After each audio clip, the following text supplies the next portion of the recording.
Hey, I was just wondering, have you ever thought about why you don't change your life? I've been thinking about that.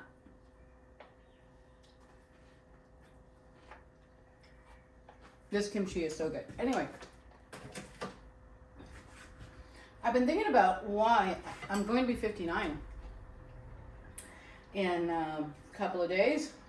And I was thinking about why is it that I keep saying that I want to do all these things, but what I end up doing is watching TV, drinking, smoking, eating, way too much of all of that.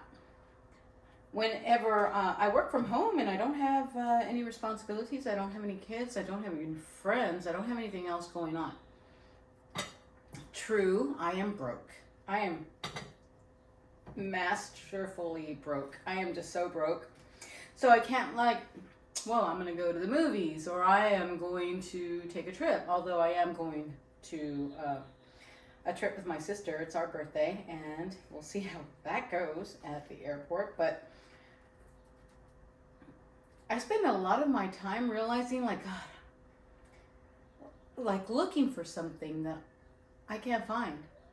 And I realize it, when I'm scrolling, I'm constantly looking for something. It's like I'm looking for comfort. I'm looking for friendship. I'm looking for something to make me whole, something to make my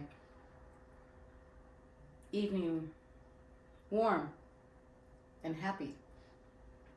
So, and I test myself, in the mornings I think to myself, what was I watching last night? Can I remember? Can I remember what I was watching? Can I remember what I was doing? One time I drank so much that in the morning I woke up, everything was fine. Everything was fine, but I couldn't remember how I got into bed or at what time. And I spent that day so sad for myself because I'm thinking, what am I doing? So, because it's my 59th birthday, I'm going to be 60, I have decided I am going to try. I've taken a whole year of not doing anything except for my shed. If you don't know me, I started this channel in October 2021 to document my progress from here to there because my life was in shambles, and now my life is pretty sweet. I cannot complain.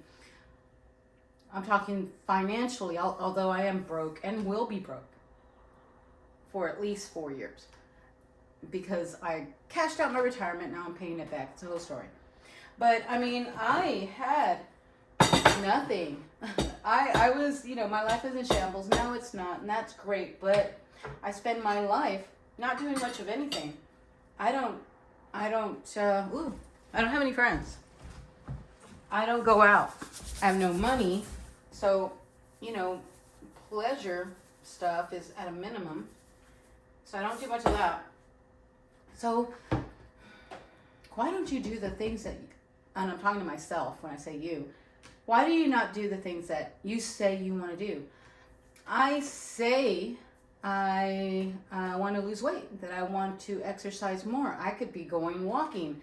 I have a walking pad. I could be doing Zumba in the house.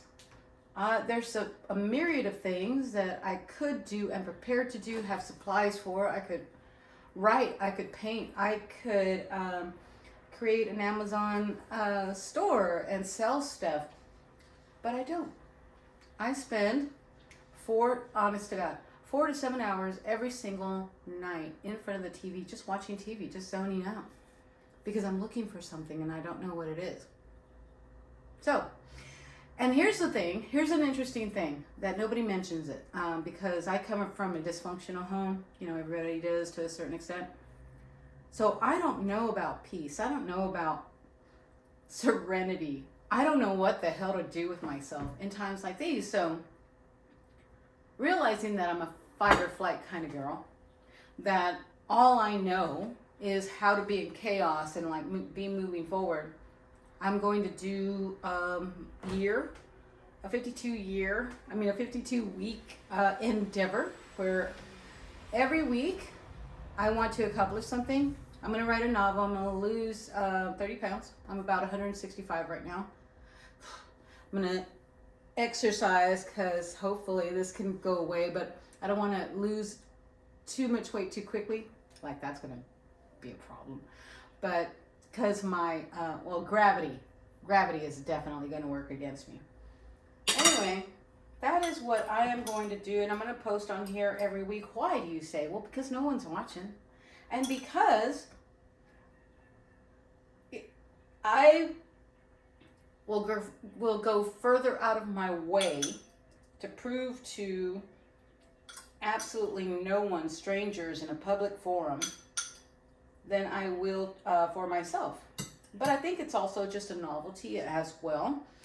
A need to feed the chaos monster, you know? I need to have chaos, have some kind of urgency in the things that I do, otherwise I don't do them. But that also means scheduling.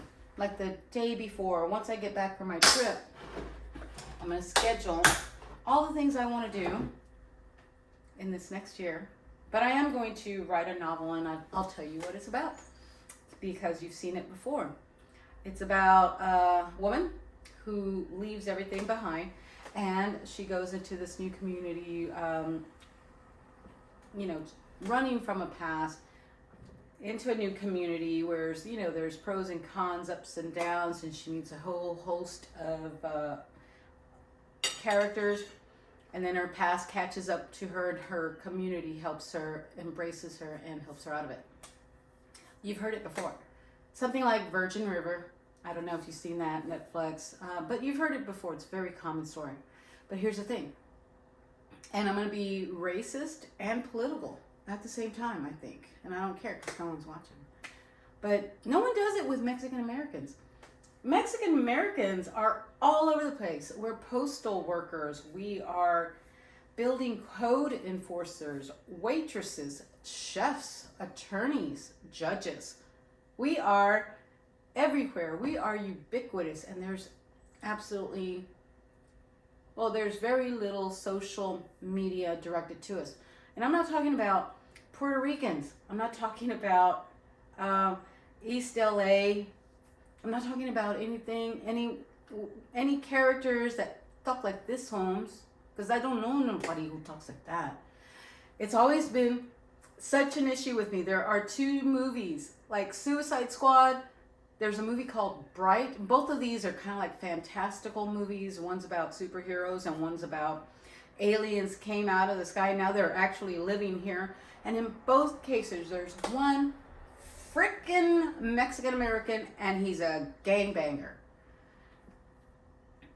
Even in this hyper fantastical world, the only designation for a Mexican American is a gangbanger, and it just kills me. So I'm just gonna write a novel like that I've read so many times, but I'm just gonna make it Mexican American, and not even like there will be tinges of old-fashioned Mexican Americans with tortillas and panaderias, just to feed the stereotypes. But I bet you in your world, like anyone's watching, but I bet anyone in their world could go out and run into a Mexican American, and they are, doing something else, they're a shop owner. They're having breakfast tacos, at Chuy's or something like that. That's so triggering for me that there's just, and I'm not talking about Native Americans, even though, kudos. I'm so glad Native Americans are getting some play. We're talking Dark Winds. We're talking, and it was canceled, but Alaskan Daily. And there is something coming out. Wow, my mind went blank. Okay, anyway, but I'm not talking about Native Americans, which should have gotten way more play way earlier. I'm talking about Mexican American, middle Mexican American. The ones that live in New Mexico and in Texas and, Oklahoma. We're so ubiquitous. We're like in the background, kind of like wallpaper. Everybody knows we're there. But no programming, no social media, no shows are for it, even though I applaud Will Trent with, I think it's Ramon Rodriguez. Way to go. Awesome show. You should see it. But that's what I want to write. And I'm going to do it in 1 year. I'm currently at 165. All of a sudden I got a hot flash. And I'm not going to set myself any kind of restrictions on what to eat. I'll tell myself I can eat any damn thing I want. But I need to move more. No TV between Monday and Thursday. None at all. No drinking between Monday and Thursday at all. But I can eat anything I want, but I have to move. Bought a Zumba app. Anyway, I'll talk about it later. And I'll see you later. Bye.